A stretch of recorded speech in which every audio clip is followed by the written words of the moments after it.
हमने मदद मांगी तो एक मासूम की जान ले ली। ये लोग दरिंदे हैं डालिया। इंसान नहीं सुधरेंगे। विनियट बेवकूफ है। हेलो दोस्तों, web series investigator YouTube channel में आपका स्वागत। और आज हम एक्सप्लेन करने जा रहे हैं कार्निवल रुक सीजन 2 का एपिसोड 2। अगर आपने एपिसोड 1 का एक्सप्लेनेशन अब तक नहीं देखा तो लिंक डिस्क्रिप्शन में जाके देख लें। और आपने अगर सीजन 1 का एक्सप्लेनेशन नहीं देखा तो प्लेलिस्ट से जाके देख सकते हैं, तभी आपको इस सीजन का एक्सप्लेनेशन अच्छी तरह से समझ में आएगा।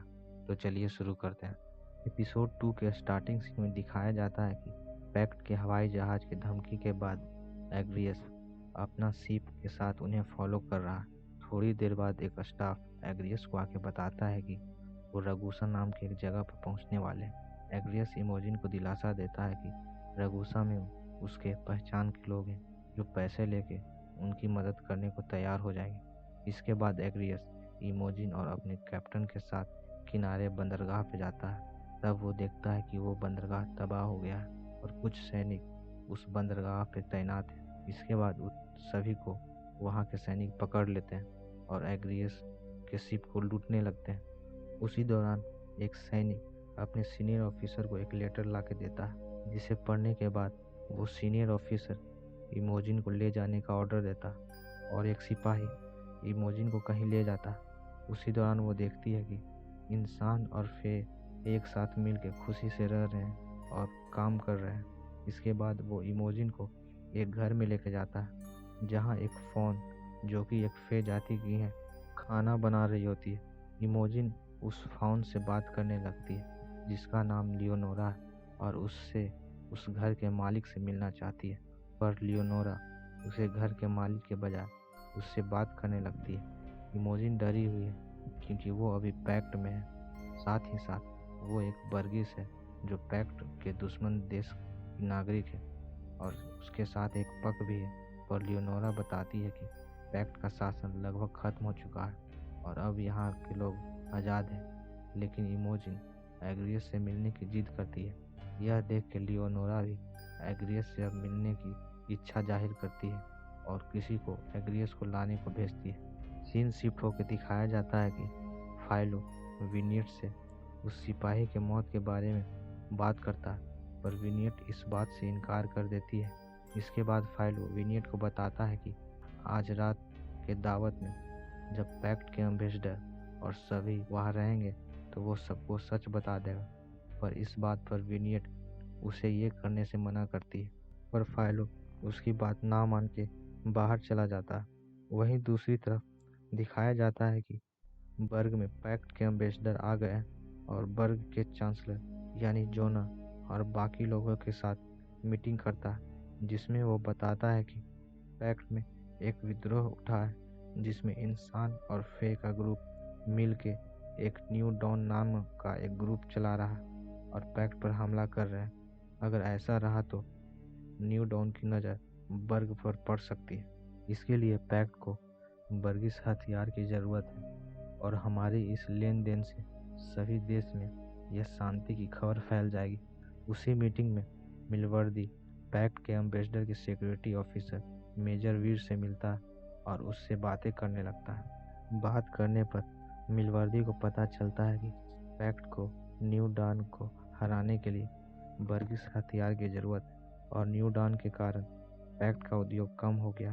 पैक्ट के एम्बेसडर से बात करने के बाद सोफी और जोना आपस में बात करने के लिए कमरे में आते हैं। तब सोफी जोना को सजेशन देती है कि अगर तुम पैक्ट का साथ दोगे तो जंग के दौरान कोई चुनाव नहीं होगा और तुम चांसलर बने रहोगे। पैक्ट के साथ हम न्यू डॉन को भी हथियार देंगे जिससे दोनों एक दूसरे से जंग करने में व्यस्त होंगे और उसका फ़ायदा उठा के हम फिर से टर्नी नॉक पर कब्जा कर लेंगे। यह बोल के सोफी वहाँ से चली जाती है। सीन शिफ्ट होकर दिखाया जाता है कि एग्रियस और उसके जहाज के स्टाफ को वो सीनियर ऑफिसर कहीं लेके जाते हैं और उन पर गोलियां बरसा के मारने लगते, जिसमें एग्रियस के स्टाफ मारे जाते हैं। लेकिन उसी वक्त एक फे आके उस ऑफिसर को रोक देती है। इसके बाद दिखाया जाता है कि कुछ लोग इमोजिन को एग्रियस के पास एक घर में लाते हैं, जहां एग्रियस इमोजिन को बताता है कि हमें इस घर में 2-3 परिवारों के साथ रहना होगा जब तक मैं अपनी आज़ादी की कीमत इन्हें ना चुका दूं। और इमोजिन एग्रियस को बताती है कि उसे वहां लियोनोरा नाम की एक फ़ॉन मिली जिसकी एक सींग टूटी हुई थी, जो मुझसे अजीब बातें कर रही थी और हमारे बारे में पूछ रही थी। तब एग्रियस इमोजिन को एक पेंटिंग दिखा के पूछता है कहीं ये तो नहीं थी, जो कि लियोनोरा की ही पेंटिंग थी।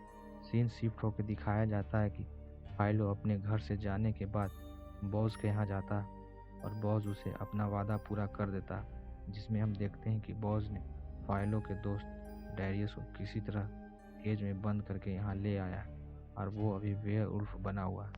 इंसान बनने के बाद डैरियस फाइलो को बताता है कि वहाँ पर उन लोगों ने उन पर बहुत अत्याचार किए और वे सब अलग अलग तरह के उस पर प्रयोग करते थे। फाइलो उसे बताता है कि अब तुम आज़ाद हो और यहाँ थोड़े दिन के लिए रह सकते हो। वहीं दूसरी तरफ जोना से मिलने के बाद सोफ़ी अपने घर पर आती है और बालकनी में एक नौकर काम कर रहा होता है। उसे वहाँ से बाहर भेज के सोफ़ी एक सीक्रेट दरवाजे को खोल के अंदर चली जाती है, जहाँ उसने अपनी नौकरानी, जो कि उसकी दोस्त है जिसका नाम नीली है और वो एक पक है, उसे अभी तक उसने छुपा के रखा। सोफ़ी उसे कुछ खाने को देती है और उससे अपने बिजनेस के हिसाब किताब पूछती है, जिस पर नीली बताती है कि उनके पास कुछ ही पैसे बचे हैं। इस पर सोफ़ी उसे बताती है कि आज वो फैक्ट्री के मालिकों से मिलने वाली है और साथ ही साथ मैं तुम्हारे भाई को खोजने की कोशिश में लगी हुई हूँ। सीन शिफ्ट होकर दिखाया जाता है कि सोफ़ी फैक्ट्री के मालिकों से मिल के बात कर रही है। चांसलर के डिसीजन की वजह से सभी को नुकसान हो रहा है, क्योंकि सभी कुशल क्रीच कार्निवल रो के अंदर बंद है। इस बात पर सोफ़ी सबको उनके फैक्ट्री में अपना हिस्सा बढ़ाने को कहती है। साथ ही साथ ये बताती है कि वो चांसलर को मना लेगी कि वो पैक्ट के साथ दे, जिससे औद्योगिकरण फिर से शुरू हो जाएगा और कुशल क्रीच को हम अपने फैक्ट्री में काम करने के लिए आने देंगे, जिसके बाद हमें बहुत फ़ायदा होगा। सोफ़ी की इस बात पर सभी फैक्ट्री के मालिक मान जाते हैं और कॉन्ट्रैक्ट पर साइन कर देते हैं। सीन शिफ्ट होकर दिखाया जाता है कि विनियट अपने दोस्त केन के साथ शराब खाने में बैठी हुई है और उससे उस पुलिस वाले की मौत के बारे में बात करती है। साथ ही साथ वो केन को फाइलों के बारे में बताती है कि वो आज रात को क्या करने वाला है। इसके बाद केन अपनी मंगेतर ऊना से मिलने जाता है, जो कि अब बहुत बीमार है और कुछ दिनों की मेहमान है। अपनी इस हालत का संदेश बर्गिस लोगों के पास पहुंचाने के लिए विनियट को एक आइडिया आता। वहीं दूसरी तरफ टर्मलिन कार्निवल रो में जा रही होती है, तभी उसे अचानक एक दृश्य दिखाई देता जिसमें डालिया अपने एक दोस्त बोलेरो के साथ उड़ के जा रही है और एक चर्च के छत पर बातें करने लगते हैं। उसी वक्त कोई उन दोनों को मार देता है। होश में आने के बाद टर्मलिन खुद को उस हेरोस्पेक्स के यहाँ पाती है, जिसने अभी अभी एक जानवर को मार डाला था, जिसके बाद वो डर के वहाँ से भाग जाती है। इसके बाद टर्मलिन एक मीमा के पास जाती है और उसके साथ जो हो रहा था उसे बताती है।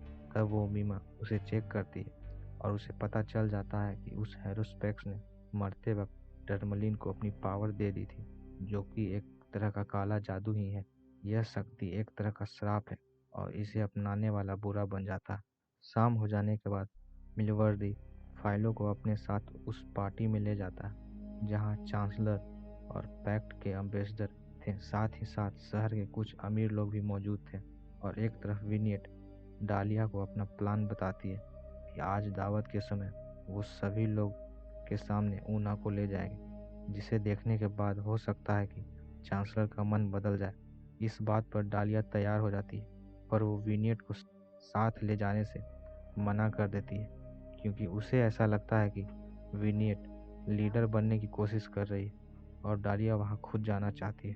सीन शिफ्ट होकर दिखाया जाता है कि फाइलो बालकनी में चला जाता है और सही मौका देख के अपनी बात रखने ही वाला होता है।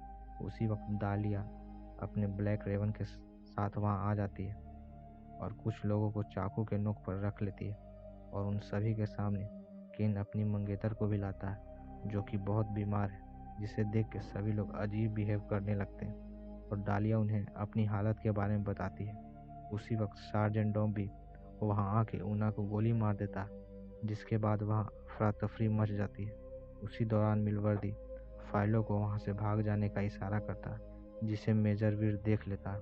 लास्ट सीन में हम देखते हैं कि फाइलो और विनीत जब अपने घर में होते हैं तब केन और फेडरा उसके यहाँ आते हैं और विनीत और फाइलो को साथ लेके कार्निवल रो के मेन गेट पर चले जाते हैं, जहाँ डालिया और बोलेरो का सर टंगा हुआ था, जिसे मरते हुए टर्मली ने पहले ही अपने दृश्य में देख लिया था। केन और बाकी सभी को लगता है कि डालिया और बोलेरो को इंसानों ने ही मारा।